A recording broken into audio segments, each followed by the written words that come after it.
Hello, ladies. Welcome to another Wednesday night education session. This week is around nutrition, and we are talking about refeeds and reverse diets.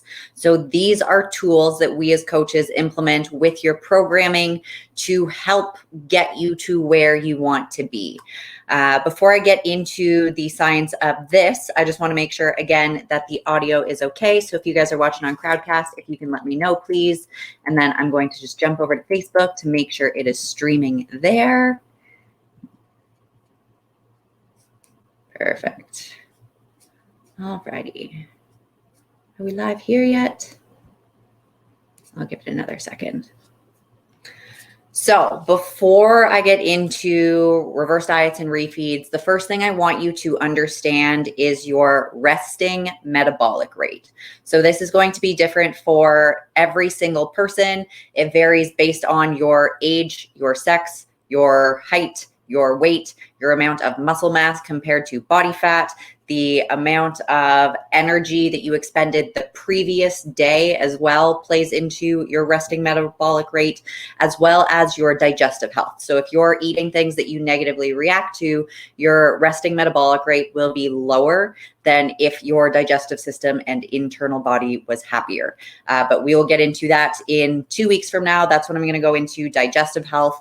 But your resting metabolic rate is the amount of calories that you burn if you were to lay in bed and do absolutely nothing all day. So when we sleep, we're also burning calories because we don't stop breathing and shut all our systems down.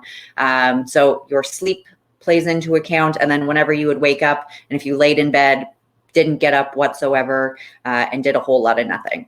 So your resting metabolic rate is what we as coaches use to kind of guesstimate, because again, it is very, very unique to you. And we only have a couple of factors that go into the equation if we could plug it into a calculator.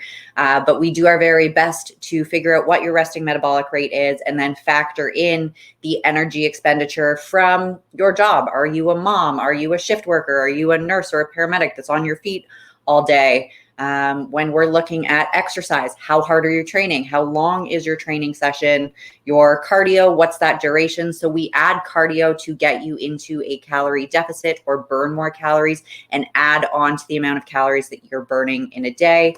So let's use a rough guesstimated, I made this number off the top of my head to make it easy, 1,800 calories. So let's say our resting metabolic rate is 1,800 calories. I'm going to change that because 1,800 calories as a resting metabolic rate for a woman is really, really high. So let's say our resting metabolic rate is 1,400. So let's go from there. So 1,400 calories is what I burn in a day. Again, not scientifically accurate. If you want to track it and lay in bed for a day, you can use a Whoop tracker and see how you do. So with our resting metabolic rate, our body always wants to find the balance of calories in to calories out.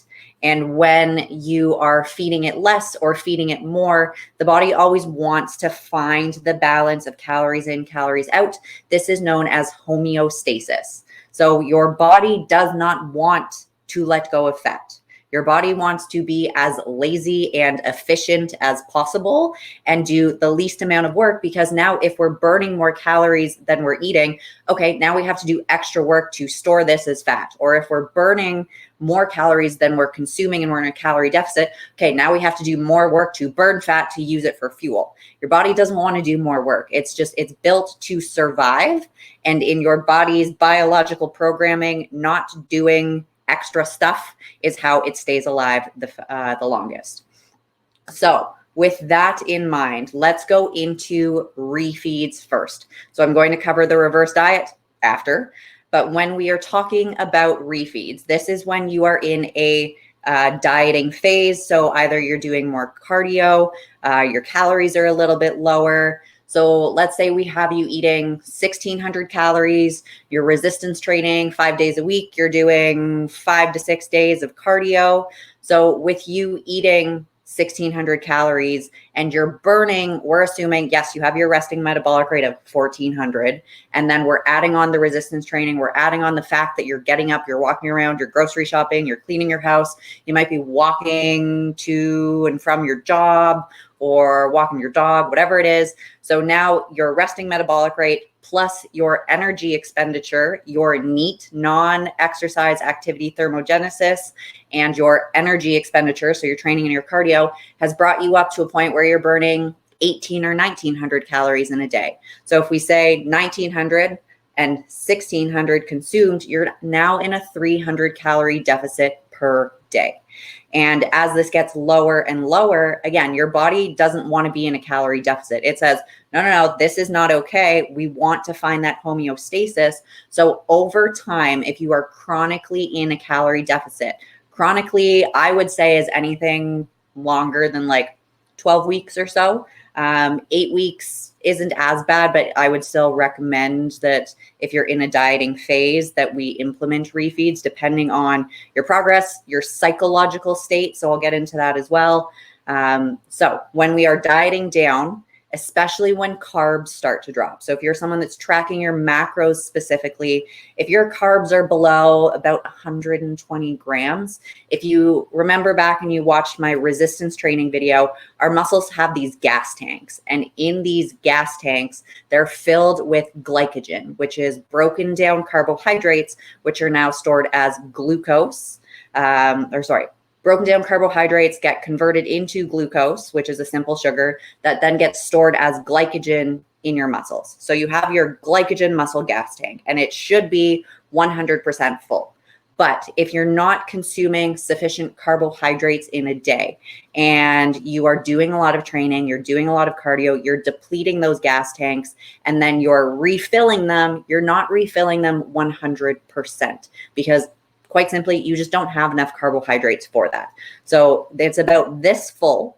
And that way, when your gas tank isn't as full, you're not able to train as hard. You don't have as much energy. You're not as strong. So some of you that have either prepped for a photo shoot or done a 60-day challenge, you would notice that as your carbs and calories decrease, and as your cardio increases, you get weaker in the gym. You can't move the weight that you did, not that we're ever weight focused, but let's say, you could shoulder press with 5 pounds for 12 reps. Now you're struggling to hit 8, 9, or 10. That is okay because your muscles essentially do not have the energy to output what you did previously because you're not feeding it enough. So what happens with refeeds is we play around with them to manipulate your metabolism. So as your calories decrease, then your body wants to find that homeostasis. So we were burning that 1900 with the cardio and the calories, but let's say your coach tells you to take a full rest day or you're super sick and you're in bed. So that 1400 calories that we were burning previously, now you've lost some weight. And when you lose some weight and you have less mass, your body doesn't have to work as hard. Your muscles don't have to work as hard because there's not as much mass to carry around. So instead of that 1400 as your resting metabolic rate, maybe it's down at 1300, maybe it's down at 1250. So we constantly have to figure out, and this is where you checking in and providing that biofeedback is so important for us to figure out, okay, what do we need to do to continue to see progress? Refeeds, there's a little bit of misconception out there where it speeds up your metabolism, where you have a refeed and then for a week your metabolism's on fire and the 1250s back up to 1400, maybe it's at 1500. That is not the case. So refeeds are used to prevent or reduce or minimize the slowing of your resting metabolic rate. So instead of after, let's say, 4 months of dieting, going from that 1400 down to that 1250 as your resting metabolic rate, if we implement a couple of refeeds in there, it might slow it down so that it's not 1250 at the bottom, it's 1300, maybe 1325. You're still going to see a reduction in your resting metabolic rate because your body wants to find that balance of calories in, calories out. It's just not going to be as detrimental or as low as what it would have been. Does anyone have any questions about the science there before I get into a little bit more of the actual refeed process? I will check Facebook. Grab a drink.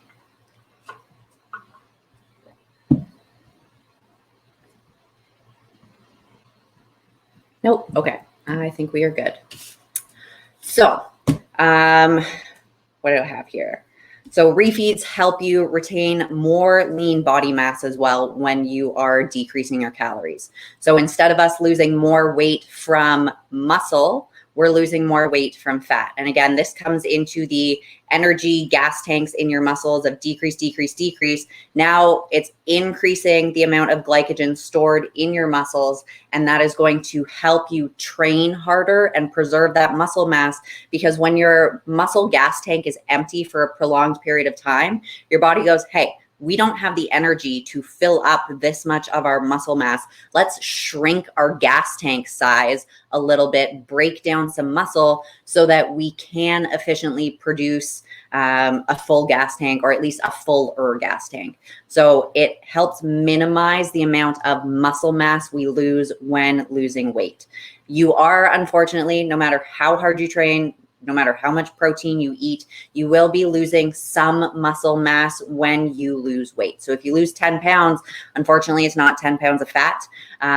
Depending on your quality of sleep, depending on your protein ratios, it can be anywhere between 25 and 50% muscle mass loss. But we do our best as coaches to help optimize it. There are very, very rare cases with genetic abnormalities where some people can even add muscle mass as we're losing weight. But that is part of the body recomposition process and why we don't want you to focus on the scale. So when we give people a refeed, their refeeds are different than cheat days or balance days or diet breaks. So when someone says, I had a cheat day, that means very likely you didn't track what you were eating. You weren't hitting specific macro targets, and you probably went out and had like a burger and fries and then ice cream and pizza and a whole bunch of things. Cheat days are not beneficial for preventing the decline of your metabolic rate. If anything, they actually have a negative impact because the foods that you're eating are processed and stress your insides, which lowers the amount of calories your body is going to burn even further. So cheat days for mental purposes, I don't love cheat days. When I originally started competition preps, I was given cheat days, and those were days where it's like, you can't have this food, you can't have this food, you can't have this food. Okay, cheat day, go have whatever you want. And that's when you would completely stuff your face, and it can lead to disordered eating and binge eating, and that's something that we do not want for you guys. So instead of cheat days, sometimes with my women, I will give balance days where it's okay, you don't have to track a specific meal, or you can just eat mindfully with your portions. But it's not an excuse to go out and have like a crappy breakfast and then a crappy lunch and then a crappy dinner and then process until you go to sleep. You're not going to feel better or good at all. With a refeed, typically we will give specific macros to hit. And what you'll notice if you ever gotten a refeed is that the macro increase mainly comes from carbohydrates. And that is for the process and the purpose of refilling those muscle gas tanks that are somewhat empty. They're not completely full because you've been in a deficit and you don't have sufficient carbohydrates to keep them full. So when we give a refeed to people, typically in the following days, we expect either for them to look better. So refeeds, it's people, when they try their first one, will message back and be like, what sort of magic is this? Because you wake up and sometimes the scale is lighter, sometimes it's not, but you look better because your muscles are fuller and you have fuller gas tanks. The next thing I want to get into is leptin. So leptin is a hormone. It is made by our fat cells. So when we decrease our body fat, our leptin production also goes down because leptin is made from the fat cells, and it signals to the brain and the rest of our body, hey, we have sufficient fat, we have sufficient energy, you can put all of the systems on, build all the muscle, give us tons of energy. But as that leptin decreases, it starts to signal to the body, hey, our fat stores, which biologically programmed in you, are your lifelines. So our fat stores are decreasing. This is not okay. We need to find that homeostasis and start to lower the amount of calories that we're burning in a day so that we don't let go of all of our fat and die. Okay, the body sees you losing fat as you slowly dying, and it doesn't want to die, obviously. So it's going to throw in these survival mechanisms, I guess, that are biologically programmed in us to fight against what we're doing. So with refeeds, the science has said that in previous days that when you have a refeed and it's full of carbohydrates, it spikes your leptin up and your metabolic rate goes up. But what the newer studies are coming out and saying is, yes, it can, but even if you give 3 refeed days back to back to back, it's only going to elevate your leptin for about 3 to 4 days, and then it's going to return to where it was. So it's not the effect of, okay, having magical carbohydrates every couple days, every 1 to 3 weeks when you're dieting is going to preserve our metabolic rate. It will help with the muscle retention. It will refill those muscle gas tanks so that you can push harder in your training. And that is what will create a greater calorie burn. However, if you're lazy and you don't put the refeed to good use, you just ate in a calorie surplus, maybe maintenance, but typically refeeds are a bit of a surplus above what we expect you to burn in a day. And that might put you in an overall surplus or less of a deficit, and you're not going to see the changes. So the food sources that you pick for your refeed are incredibly important. Typically, I will tell my women, eat more of what you're currently eating. If you love your oats, if you love your sweet potato, your rice, your veggies, your berries, your fruits, have more of the stuff that makes you feel good so that the following day you will wake up and see the benefits of the refeed instead. What else do I got here? Does anyone have any questions on that? Okay. So when we are giving a refeed, it will typically be, if you're in a dieting phase, I would say your carbs are lower than like 120-ish. Again, it's going to vary from person to person. Specifically, or especially if your carbs are below that ketosis phase that I mentioned in the very first nutrition talk that I did. So if you drop below that like 65 grams, 60 grams sort of range there, where now your muscle gas tanks, they're completely empty. You do not have carbohydrates enough to keep them full. Refeeds need to be implemented more often. But any time that you're in a deficit and you start to notice that your performance is suffering. So when you check in with us, that biofeedback of, I'm constantly sore, I'm not recovering from my workout that I did 3 days ago, my sleep is off, I'm achy. Those are signs that, hey, it's time for your body to take a refeed to help replenish everything, kind of reset so you can continue to push harder. Because dieting for prolonged periods of time bogs you down, it slows you down, it makes you tired. So this is kind of like a little energy boost to keep you going. So it's anywhere between 20 and 40% increase in calories for the day. And again, it's mainly from carbohydrates. So we don't want to refeed from fats because fats do not get converted into ATP as easily. And if you are eating in a surplus for that day and most of the surplus is coming from fats, your body is more likely to store that as fat rather than use it for energy.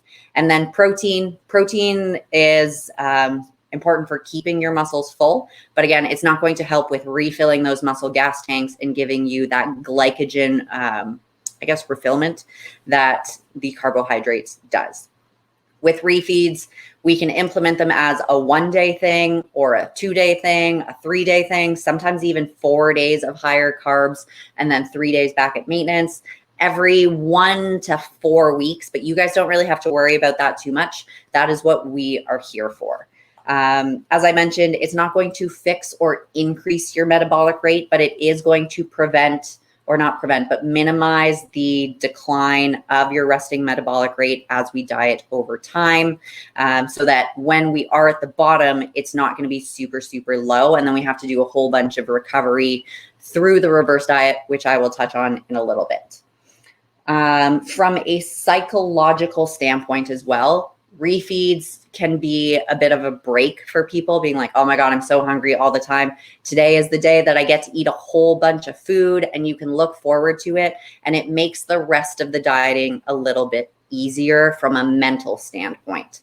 If you are someone who has a history of binge eating or disordered eating, this is where, again, I would highly recommend that you stick to your foods that you have already been eating in larger quantities rather than being like, yes, I get a refeed. I'm going to go out and eat all the pizza and all of the cake and all of the cookies, because that is going to set you up for negative situations in the future where once you have a taste of it, your body can start to crave it more. And then your one refeed day can turn into 3 or 4 days of binging. So you know yourself better than we do. Communicate with your coach. If we ever prescribe a refeed for you, say, hey, like, I'm a little bit concerned about my food choices. What do you recommend? Or just stick with the foods that you've been eating.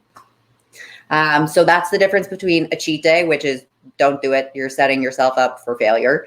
Refeeds for refilling that muscle glycogen so that you can push harder for longer in your training to prevent the resting metabolic rate from decreasing too low. And then there's also something called diet breaks. So diet breaks are typically a week or longer, 1 to 3 weeks typically, where you return your calories back to maintenance. Now, maintenance is not your resting metabolic rate. We're still doing training. We're still doing cardio. So if we were burning that like 1900 calories and previously we were in a 600, we were consuming 1600. So we were in a 300 calorie deficit. We now raise that 1600 back up to 1900 for 2 to 3 weeks so that your metabolic rate here can actually increase a little bit, maintain there. And then when you go back into the deficit, yes, it'll drop, but we're working with your metabolism rather than fighting against it.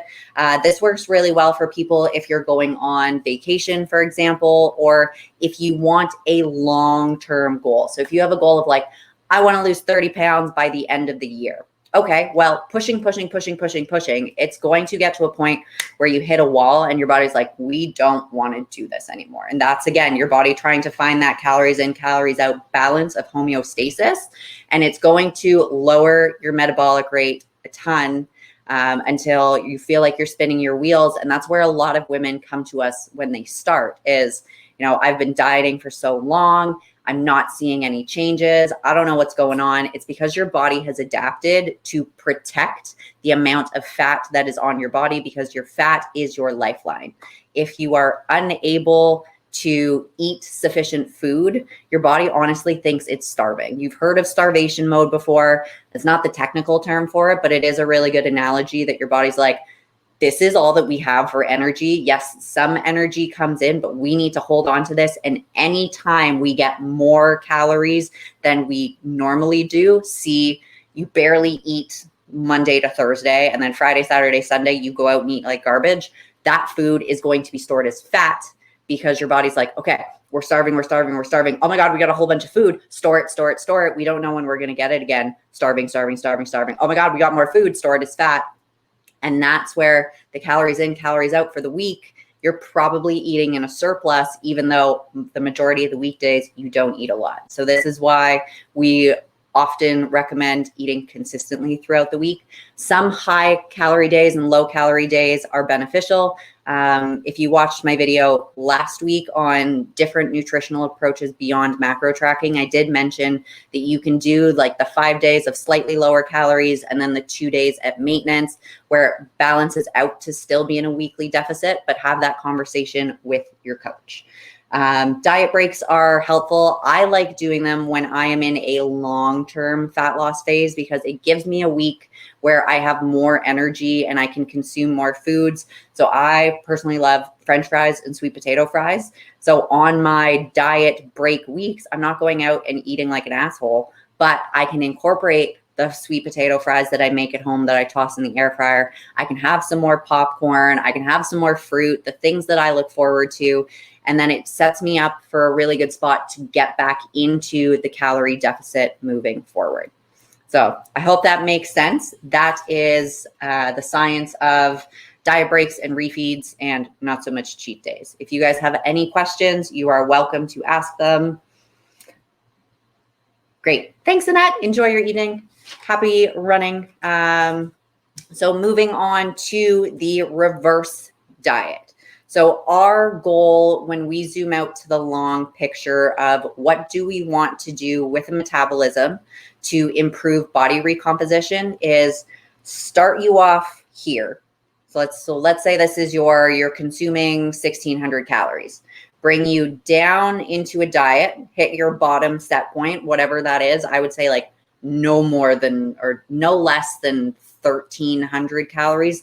Those of you that consume 1,200 calories, it either better be really, really temporary, as in 4 weeks or less, or you should be doing it under the guidance of a coach who knows what they're doing. But 1,200 calories, unless you're a fitness competitor or looking to get absolutely shredded for whatever your goal is not sustainable. And that can lower your metabolic rate because, again, remember, you're consuming 1,200 calories, you're burning probably 16, 17, 1,800.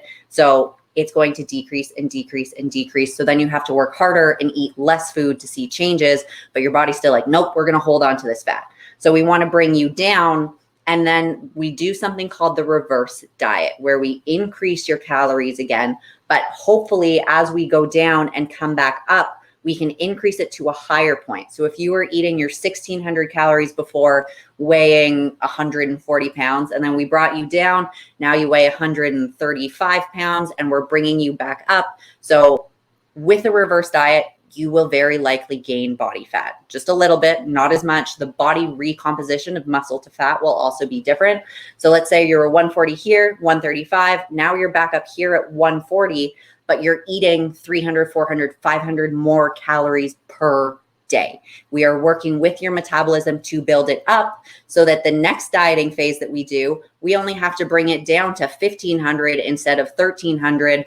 And instead of doing an hour and a half of cardio every single day, maybe you only have to do an hour. So the whole process is diet, reverse diet, maintenance, diet, reverse diet, maintenance, diet, reverse diet, maintenance. And this is where at the end of whatever phase this is, and this scale is years and years and years, is you can eat way more calories without doing a ton of cardio and still keep the body that you've been working so hard for in the process. So for example, Rima is a really, really good example of this, where she has reverse dieted and dieted pretty successfully to the point now where she can eat 3,000, 4,000 calories a day and still keep the shape that she has. And when she wants to diet, her calories don't have to go that low. They only have to drop into like the high 2000s, low, like 1900s for her to see changes and for her body to get lean. And that's what we want for you guys, is to, in the long term, manipulate your metabolism to a point where either you keep going because you want to eat a ton of food and look incredible, or at least get you to a point where now you can maintain the body that you've worked so hard for while eating a reasonable amount of food. And maybe you don't have to track macros anymore. So if you go out and you have a restaurant meal and one day you eat 2,500 calories and then you're at home and you're eating 1,800 calories without tracking, just like rough guesstimates of the meals you put together, you're at a bit of a maintenance phase where you're still keeping your body. And that's something that I'm doing right now. I do want to focus on growth. So I'm consuming somewhere between 2,200 and 2,500 calories per day right now, not doing a ton of cardio. I'm training really hard because I always do, but I am maintaining my weight consistently around 140 pounds, eating 2,200 to 2,500 calories a day. And that's a lot of food. In previous seasons and in previous years, when I did diets and reverse diets, I could not get my calories this high. So the science of metabolic adaptation, it's not a quick fix. It's not weeks. It is months and years of repeating the process, holding at maintenance for a prolonged period of time. So when we use the reverse diet is either after a dieting phase with us. So you have done a 60-day challenge, you've done a photo shoot prep, or you're just a lifestyle client that you've done a calorie deficit, you've gotten to a weight where you feel really comfortable, or you've been dieting for a prolonged period of time. And that's when the coach steps in and says, hey, it is time for a reverse diet. Or we have the women coming to us that have said, I've been eating 1,200 calories for the past 2 or 3 years. And that is when your metabolism, if you've been eating 1,200 calories for years and years and years, is way down here. Like your body's homeostasis finding is now we operate and we burn 1,200 calories or less per day because, again, it's in that starvation mode of we need to hold on to this fat. It's going to shut down key systems in your body. So you're going to feel more tired. You're not going to have sufficient mood because you haven't had the energy and your body has been down regulating everything to find that balance of calories in, calories out. So with the reverse diet, what we're doing the same way that the body wants to find that balance as we're decreasing and the calories are going down, it does the same thing as calories increase. So as food goes up, your resting metabolic rate and the amount of calories that you burn in a day also goes up. So you'll find that you have more energy, you're more energetic, you're stronger in the gym, you can go for longer, your endurance is better, and even your non-exercise activity thermogenesis, so things like fidgeting or talking with your hands or playing with the kids, walking the dog, whatever it is, that is just naturally going to increase because your body has more energy because you're feeding it. With the reverse diet, there's 2 different approaches that you can take. You can take the slow and steady reverse, or you can take a quicker jump up to your maintenance calories. So after a deficit, you've been in a 300 to 700 calorie deficit per day. We don't automatically just jump up to your maintenance calories. We can do that, but if you follow that protocol, expect to put on body fat fairly quickly.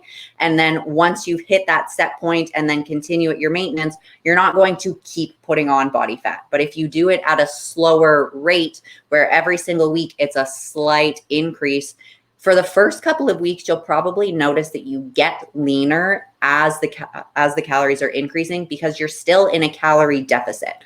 So let's go back to that example of you burn 1,600 calories a day just doing nothing. No, 1,400. We said 1,400. You burn 1,400 calories a day just doing nothing as your resting metabolic rate. And then you diet, it drops down to 1,250 or so, doing absolutely nothing in a day. As we increase your food, you are still going to be in a deficit. When you add on that training and that cardio, you're burning 1,900 calories, but you're still only consuming 1,500, 1,600, 1,700. So there's still that calorie deficit where your body needs to get more energy from fat. And because you're fueling it sufficiently and you're giving it more food, it's saying, okay, we're getting more food. Now we can start to let go of some of the fat because we're not starving anymore. We know that there's more food. But with the slow increase also comes the hunger. And there's a couple of our LadyTheFUp 60-day challengers that are about 2-3 weeks into the reverse right now that are finally starting to get this, because as we're reverse dieting them out of the bottom of the challenge where carbs were low, cardio was really high, now we're pulling back on the cardio. Instead of them doing an hour and a half of cardio a day, they're down to like 5 days of 45 minutes, sometimes even less. And their metabolism is increasing and the body gets really, really greedy. There's something known as the body fat percentage set point. So the faster you lose the weight, the faster the body wants to gain it back. So in a 60-day challenge, it's a very aggressive approach where these women are losing anywhere from 5 to 30 pounds in 60 days. And the body wants to regain that 5 to 30 pounds as quickly as possible. So that's when it starts to cue appetite and you get really fucking hungry. Like worse than any dieting hunger that is ever out there. I cannot explain this to you guys unless you experience it. And now our 60-day challengers are starting to get it. And they're like, oh, I see what you mean. Like, I'm so hungry. I can't stop thinking about food, because your body wants to return, it wants to put more fat on. But if you can stay strong and reverse properly week after week after week, you're going to notice that in the first 4 to 6, maybe 8 weeks of the reverse diet, you will very likely continue to get leaner and lose body fat before we hit that maintenance level. And then once you're at maintenance, you might put on some body fat, but we're also adding muscle at the same time. In order to gain muscle optimally, you need to be either eating at maintenance or in a slight surplus. So it's about Ideally, the amount of time that you spend dieting is the equal amount of time or more that you want to spend reverse dieting. So if someone did the 60-day challenge, which is about 8.5 weeks, ideally we want to spend about 8.5 weeks of a reverse diet before we hang out at maintenance. What we see a lot of the time is, okay, people finish their 8-week reverse diet and now they want to get back into a cut. They want to get leaner. And sometimes a lot of the times I personally advise against it because your metabolism hasn't adapted to eating at that level yet. You can't go down, up, down, because if you go down right after coming back up, the body's like, no, we have a memory. We remember this. The last time we went down, we lost a lot of fat. We don't like that. So it's going to put in protective measures to hold on to fat, even as your calories go down. Even if you hit the same bottom point, you're not going to experience the same weight loss you did here as you do in the second phase. If you go down, up, and then back down, because the body is stubborn, it does not want to let go of that fat. What we need to do after a reverse diet is hold you at maintenance. And I know this sucks. And I know you're going to be like, oh my God, that's so long. But when you zoom out of the long picture of down, up, down, or down, up, maintenance, down, up, maintenance, down, up, maintenance, when you look at the big picture of a couple of years, it's a small section. But with the reverse diet and holding you at maintenance, ideally, we want to do this for at least 4 to 5 months after a dieting period. And that is where, for most women, if you're resistance training 4 to 5 days a week, maybe if you're doing some cardio or going for walks, this would be somewhere between 1,800 and 3,000 calories, depending on your metabolism and how active you are and how much muscle mass you have. So this is where we focus on a body recomposition of adding lean muscle and losing fat at the same time, which you can do while eating at maintenance. You're just not going to see the changes on the scale, which is why we also say fuck the scale, because you can see a whole bunch of changes while consuming maintenance, which is what I'm doing right now. So my maintenance is 2,200 to 2,500 calories. My weight is not changing, but my body composition absolutely is. If I put my photos side by side from 4 weeks ago to now, I am fuller. I have more definition. My body fat is slightly less, but I also have more muscle mass. Does anyone have any questions? I will hold on for a second and see where in my notes I am.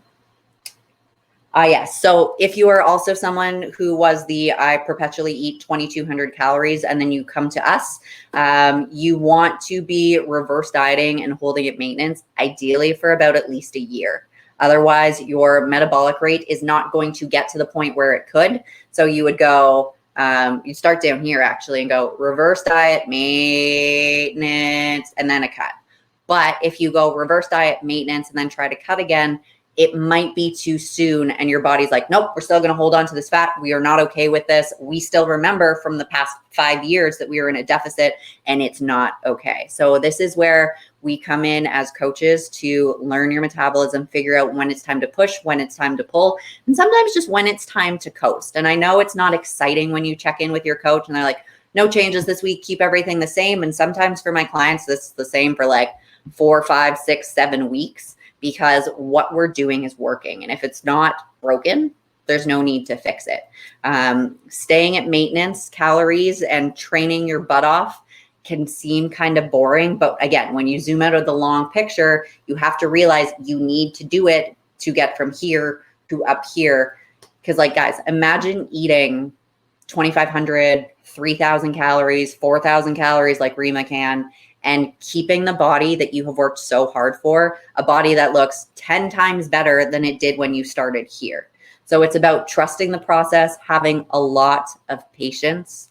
I know it sucks. I am the most impatient person when it comes to this, but 6 years into it, you just kind of have to accept that, I'm not where I want to be. It's not happening as fast as I would like it to, but I'm still moving in the right direction. Even if I have to put on some body fat and maintain so that I can grow, even if it's going to take me 10 times longer than I thought it was, if you are truly committed to the process, and this is why I preach enjoying the process, it's going to make it so much easier because no matter how hard you try, it's still going to take a long time.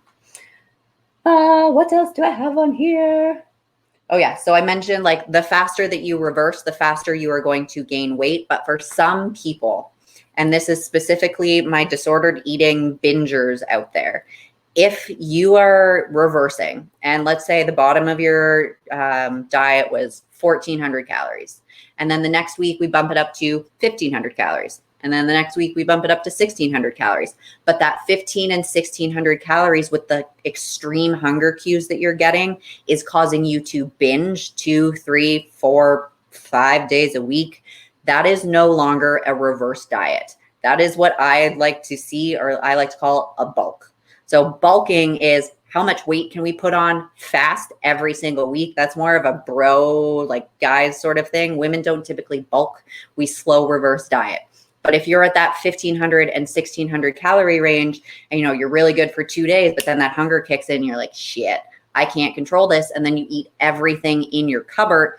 Now you're not following a reverse diet. That 1,500 calories that you were supposed to eat 7 days a week has now turned into a weekly average of 1,900 calories. So it makes more sense for us as coaches to increase the calories that we give you, so that one, you feel like you're accomplishing something and you're achieving the goals, rather than feeling like a failure, being like, shit, I messed up. I cheated on my diet again. I'm a fuck up. Like, first of all, if you've gone through a reverse diet and you have binged, overeaten, or turned to foods, it is 100% normal. It happens to the majority of people. But again, this is why we as coaches are here, because we have been through it.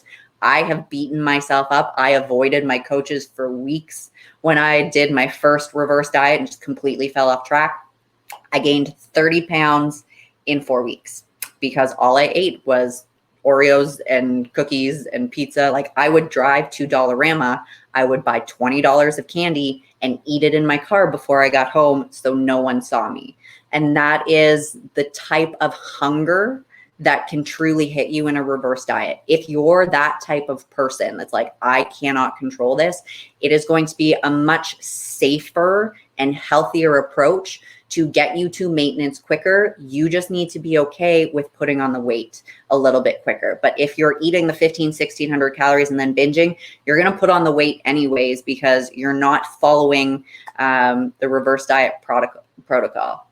If you are happy with your body composition, when you get to maintenance, can you stay there without needing to do a cut again? Yeah, absolutely. So if you get to a point where you're like, this is awesome, I love this, I am eating my 2,000 calories, for example, your body has now found that homeostasis of calories in, calories out balance, and you can continue with that for the rest of your life. One of the things that makes me so happy is when I work with women and then they reverse diet and they're good to go on their own. And then a year later, they send me photos and they look either the same or even better. And they're like, I just followed exactly what you told me to. I was eating that calorie range. I was training my 4 to 5 days a week. I was doing a couple of days of like light, moderate cardio. You can keep all of the results that you've had. And that's our goal as LadyTheFUp coaches, is we don't want to work with you forever. We want to get to a point where your metabolism is in a really good spot. You don't have to do a ton of cardio every single day, and you can maintain that body for the rest of your life. So if that's your main goal, definitely have a conversation with your coach and be like, hey, when do you think this will be possible for me? If you're someone who came in at the 1,200 calories for years and years and years, it might take you over a year, maybe 2 years to get there. If you're someone who came in and did a really awesome cut and then a reverse diet and you're happy where you are, have that conversation with your coach, and we can give you a rough timeline or guesstimate of where we think you can get to by what date.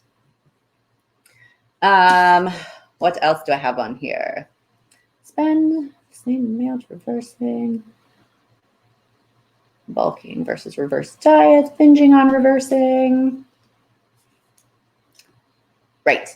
So I want to get into the science of not nailing your reverse properly. So again, this kind of goes into the binging or reaching for foods.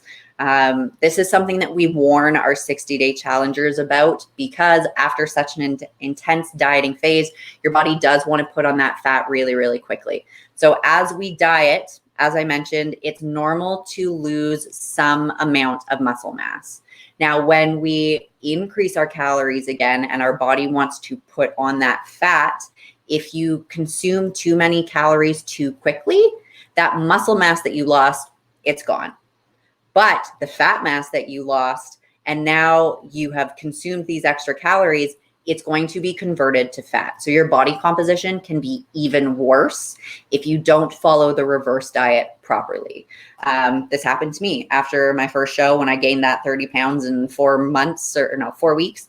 I looked worse than I did at the start of my first ever competition prep because I ate like shit, and I ate a lot of shit. And I don't want anyone to ever have to go through that again, which is one of the reasons that I became a coach, was because I don't want you guys to do what I did. It was not fun. And there are a lot of women out there who slip up during their reverse diet, and that is okay. Just reach out to your coach, communicate that, hey, I slipped up, so that we can get you back on track. That extra accountability and having someone be able to speak from experience, be like, I know exactly what you're going through. This is what we need to do, is going to help you successfully reverse. If you do not, and you stuff your face and you eat a whole bunch of food, you are in a massive calorie surplus. So again, let's go back to that resting metabolic rate. Okay, so you do your crazy 60-day challenge of 90 minutes of cardio and low calories. Your resting metabolic rate is down at that 2050. Now the 60-day challenge is done, and you decide, I'm going to go on my own. The 60-day challenge is done. Okay, cool. And then you go back to partying and drinking and eating all your kids' food and eating all of the processed stuff and pizza, and then it snowballs. Your metabolism is still down at 2050. And you're very likely eating over 2,000 calories a day. And that is more than 500 calories of a surplus per day. And 1 pound of body fat is about 3,500 calories. So again, 500 calories per day. You're going to pack on fat really quickly.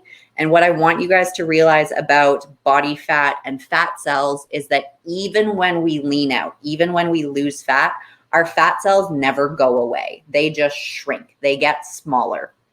So even when you're super, super lean and you're like, yes, I've lost 20 pounds, I feel fantastic, you haven't lost a single fat cell. It's just all of your fat cells have gotten smaller. So as we increase your food and as your fat goes up, they get bigger again. But if you do not follow a reverse diet properly, there is also something that happens where your body creates new fat cells. So if you had, again, I'm making this number up off the top of my head, if you had 250,000 fat cells previously, and then you don't nail your reverse diet, now you have 350,000 fat cells that are also bigger. And the next time that you diet, you're going to have to work harder for longer because that 100,000 new fat cells are more resistant. They will not shrink as easily as the other previous fat cells will. So you will have to eat less calories. You will have to do more cardio. When I turned pro in the WBFF, after that awful reverse diet where I gained 30 pounds, that prep, I was eating, I think my lowest calories was like 1,400 calories. I was doing 45 minutes of cardio a day. But for me to turn pro and get back to a lean body fat percentage, I had to eat 1,000 calories a day and do 2.5 hours of cardio. And it fucking sucked. Like, it was awful. I don't recommend it to anyone, but I am a whatever it takes, I will win at all costs kind of person. And since then, I have successfully reverse dieted and gotten my body to a point where I can look like this, which is not too bad. No, I can't see my abs and I have a little bit of cellulite and stuff, but like, I'm comfortable with my body eating 2,200 to 2,500 calories, but I had to work with my metabolism. And so what I did, instead of the down, up, maintenance, down, was down, and then it went up, up, up, and my body weight went up. But then I had to go down, down, down, down, down, like even lower, completely out of the frame, down to the floor to get that same body response back. So instead of me working with my metabolism, I damaged it. So this is another thing. When you have a damaged metabolism, it's very likely because you did not transition out of a diet properly. You did not follow a reverse diet, and your body just wants to find that homeostasis of calories in, calories out. So if you're eating a ton more calories than you were burning previously, now it's going to add more fat. And that fat is going to be way, way, way harder to get off than you previously had to work for it. Yeah, and your maintenance calories before starting a diet, after a diet, and after a reverse diet are going to be very different. So again, based on the amount of body fat you have, your muscle mass, the amount of food that you have been eating. If you're eating digestion friendly or digestive stressing foods, that will be a topic for next week. So I think I covered everything on my papers here. Does anyone have any questions about refeeds, diet breaks, cheat days, or reverse diets? If you guys are watching the replay, you can comment below. I am more than happy to answer those as well. I'm going to give you guys like 30 more seconds and I will check Facebook to make sure.